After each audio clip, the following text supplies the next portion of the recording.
Hello বন্ধুরা, আমি চলে এসেছি আজকে একটা রান্না নিয়ে।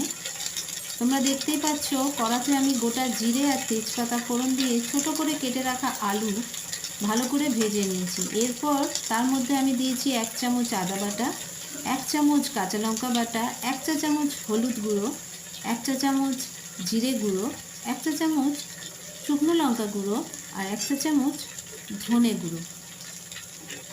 এরপর আমি এর মধ্যে দিয়ে দেবো স্বাদ অনুযায়ী লবণ এবং স্বাদ অনুযায়ী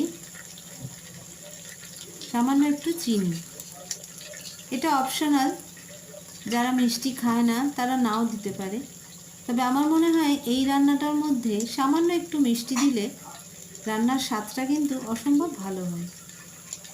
এরপর আমি এই মশলাগুলোর মধ্যে দিয়ে দেব সামান্য একটু জল। জলটা দিয়ে ভালো করে মশলাটা কষাতে হবে। মশলা কষানো হচ্ছে রান্নার একটা প্রধান কাজ। মশলা যত ভালো করে কষানো হবে রান্নার স্বাদ কিন্তু ততই ভালো হবে। মশলাটাকে ভালো করে কষানোর জন্য আমি এর মধ্যে দিয়ে দেব একটু ঢাকা, আর তার আগে দেব 3টে কাঁচা লঙ্কা ভেঙে।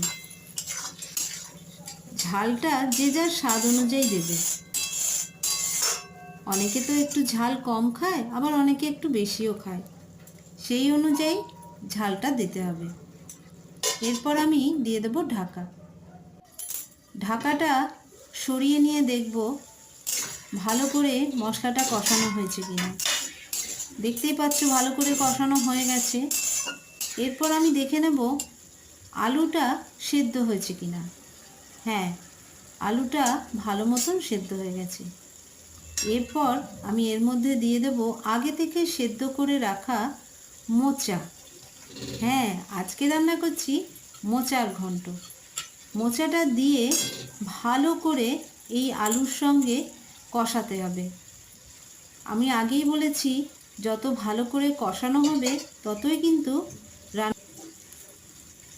এবার আমি ভালো করে এই মশলার সঙ্গে আলুর সঙ্গে মোচাটাকে কষাবো। সুন্দর করে ভালো করে কষিয়ে নিতে হবে। রান্নাটা প্রায় মোটামুটি হয়েই এসছে। সবার শেষে নামানোর আগে আমি দিয়ে দেবো 1 চামচ ঘি আর সামান্য একটু গুঁড়ো গরম মশলা।